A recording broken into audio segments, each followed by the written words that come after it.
This is Fox 13 News at 10. The ballots are cast and the polls are closed. It's primary election night in Washington, and now the results are coming in. Your vote setting the stage for November's general election. A new era of Washington politics is taking shape with a job opening in the governor's mansion. I really thought long and hard about this. Jay Inslee ending his 12-year tenure as governor. The top contenders both pushing a new vision for public safety. I'm running for governor to fix what's wrong and do what's right. Washingtonians must feel safe and be safe for our state to thrive. We're tracking hot races for the U.S. House and some potential surprises in statewide positions. We have full coverage up and down the ballot, and tonight, it's time to talk politics. Look tonight at our state capitol. These ballots are being counted on this primary election night. Good evening, and thank you for joining us for Fox 13 News at 10. I'm David Rose. And I'm Hannah Kim. We have complete live team coverage on all of the top races tonight. Fox 13's Jennifer Dowling, Nia Wong, and AJ Janival are all live at local watch parties, keeping a close eye on tonight's results. Matthew Smith is here breaking down the numbers, giving us some insight into how the first run of ballots are breaking county by county. But first, let's get a look at the latest on the race to be Washington's next governor. There you have it. Bob Ferguson, Democrat, 46%, will be joining Dave Reichert, the Republican, at 28% right now as the votes are coming in. They will be moving on to the general election. Our Fox 13 political analysts are joining us on this primary night. Democrat Kathy Allen and Republican Randy Pepple here. Kathy, let's start with you.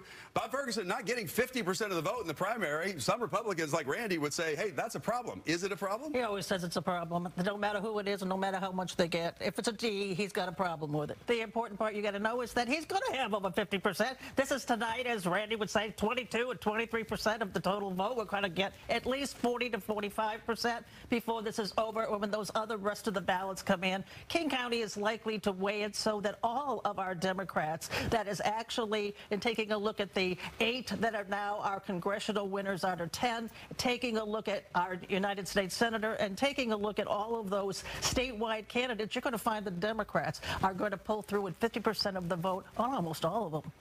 You know, as Kathy has said, it's hard to out-cop a cop. Crime and public safety, huge issues in this race. What does Dave Reichert need to do to win? Well, Dave Reichert needs to do what he has been doing, which is reminding the voters of Washington State that he has been at the forefront of public safety his entire career. Bob Ferguson shows up talking about public safety when there's a campaign going on. And if that matters to Washington voters, then Dave Reichert will be our next governor. Bob Ferguson is just going to try to make this race about Donald Trump and the national ticket. He doesn't want to talk about his record as Attorney General. He doesn't want to talk about Jay Inslee's record as governor for the last 12 years. He wants to make this as national as possible. Dave Reichert needs to make it as local as possible. But real quick, are you concerned about the numbers as it sits right now? Not at all. Again, Bob Ferguson spent over $4.5 million in the last month and a half, and voters are not moving towards it. The majority of the voters said Bob Ferguson is not our choice. And again, this is only 20% of the vote has been counted tonight of the total voters registered statewide. It's only going to be about 60% of what's going to be voted on in the primary. There's a lot of people that didn't participate tonight, which is also a way of saying Bob Ferguson isn't doing much for us. So he's got a ways to go. Well, I tell you won't get that from the Ferguson camp. Fox 13's Jennifer Dowling is live in Seattle at his watch party. And Jen, what are you hearing from the Attorney General tonight? Well, there was a lot of excitement in the crowd and from Attorney General Bob Ferguson at the podium tonight as he gave his speech on how excited he is to have come this far in the primary and head towards the general election against Dave Reichert. He also, when he took the podium, made a point to emphasize the difference between their voting records. Take a listen. Do you want a governor who will protect your reproductive freedom? Well, you have a choice. Congressman Reichert voted 3 times in Congress for a nationwide abortion ban that criminalizes doctors. He voted to defund Planned Parenthood. He said during his campaign, behind closed doors, when he thought you weren't listening, that he would seek to unravel our state's laws on reproductive freedom. In contrast, I will always defend your reproductive freedom. I'm proud to be endorsed by Planned Parenthood and Pro-Choice Washington. And it wasn't just Dave Reichert, of course, that Ferguson was competing against in the primary. He also talked about why he believes he came out ahead of a field of more than 20 primary candidates vying for a shot in the race. He says he has a strong grassroots campaign, and he says he'll be back to campaigning in all of Washington's counties as the race continues toward that November election. The ground game's going to continue. Look, we're the only campaign that's been to all 39 counties. We're going back to all 39 counties a second time. Our campaign's relentless. We're on the ground. We're on the airwaves. I think that's why we're seeing such a decisive victory tonight. And Ferguson has said about his platform for governor that one of his first priorities will be public safety. He points out that Washington ranks last per capita in the number of officers statewide. So his solution includes putting in $100 million in his first budget proposal so local jurisdictions can use the money to provide bonuses or increase salaries to retain and recruit officers. He says he'll also focus on the expansion of a hate crimes team and will work with legislators on that.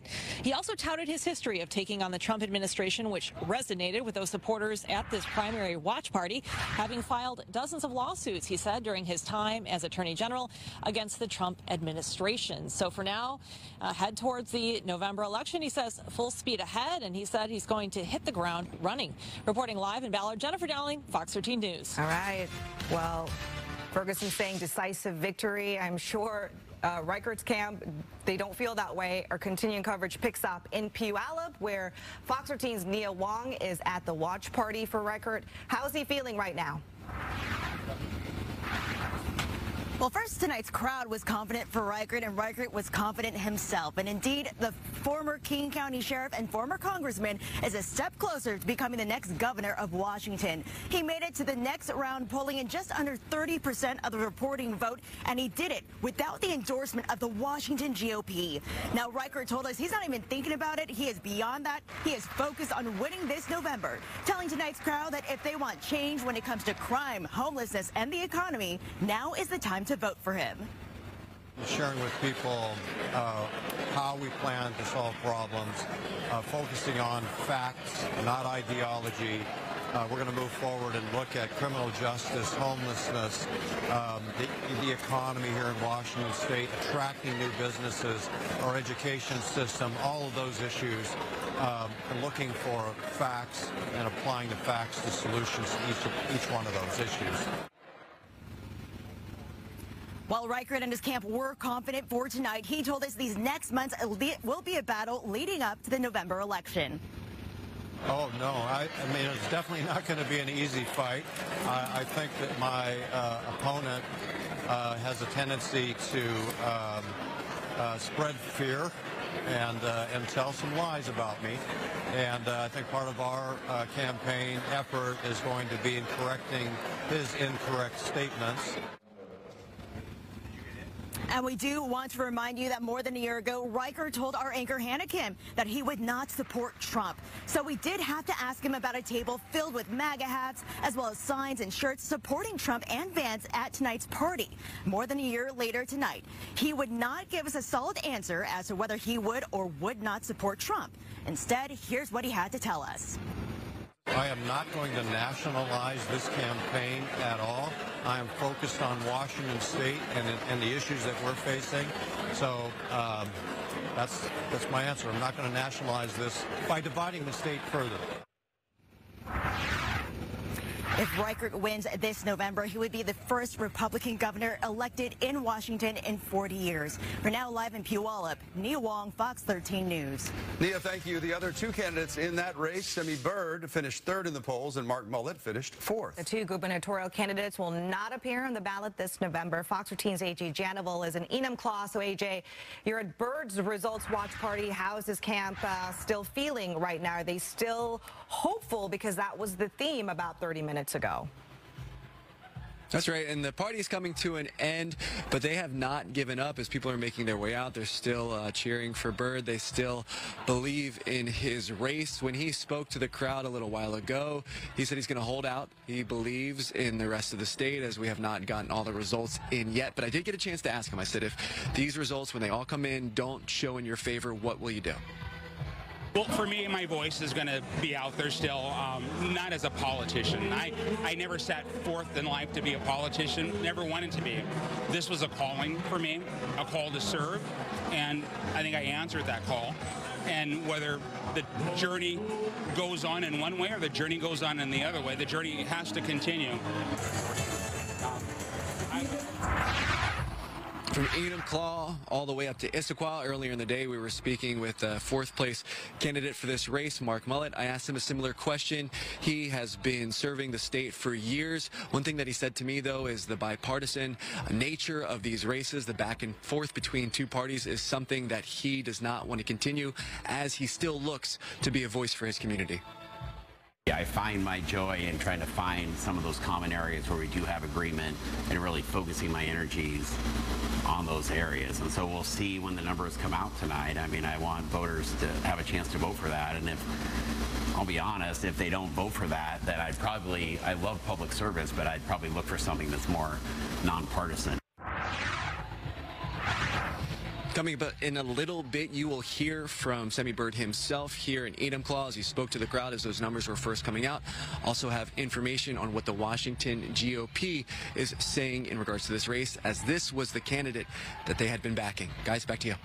AJ, thank you. And Fox 13 is mapping out each race and breaking numbers down county by county as well. Yeah, we've got them streaming along the bottom of your screen if there's a race we've talked about that you haven't seen yet. And, of course, details on fox13seattle.com. But right now, Matthew Smith is live, and he's breaking them down and looking at which particular races are interesting to him. Which ones stand out, Matthew? Well, I did hear and take note, Randy and Kathy were talking about that path to 50% for Bob Ferguson. We know already that Ferguson and Reichert are going to be heading to the general election in November. But I did want to take a look here at uncounted votes, and you get a good feel for how you could potentially get to 50% for Ferguson tonight, which would be a pretty good threshold for him. That would get him feeling a lot better about this general election. In King County, he's pulling in 60% of the vote. If this trend were to go, he still has about 42% of the vote that's still at large in King County that he could collect. Pierce County, similarly, he's running slightly ahead of Reichert, although it is pretty close. Another big race that I do want to talk about, though, is going to be the congressional district number 6. We've been talking about this one throughout the night. I know Kathy had mentioned a lot of the dark money that had come into this campaign. A lot of people surprised to see Hillary Franz running third. And I was just checking to see if we're getting any statements out of here. Hillary Franz, about 45 minutes ago, putting out a statement encouraging people to check to see that their ballot was accepted so they could try to cure ballots. She said it's too close to call, but I did notice McEwen really only a few thousand votes ahead. Again, too close to call, but he is already online thanking people for sending him to the general election. So this is going to be the one that you're going to pay close attention to. Obviously, this is going to be a dogfight. The question is, will Franz work her way up in there? It looks like Emily Randall from the legislature is going to be moving forward, but we're still waiting to get those calls. David?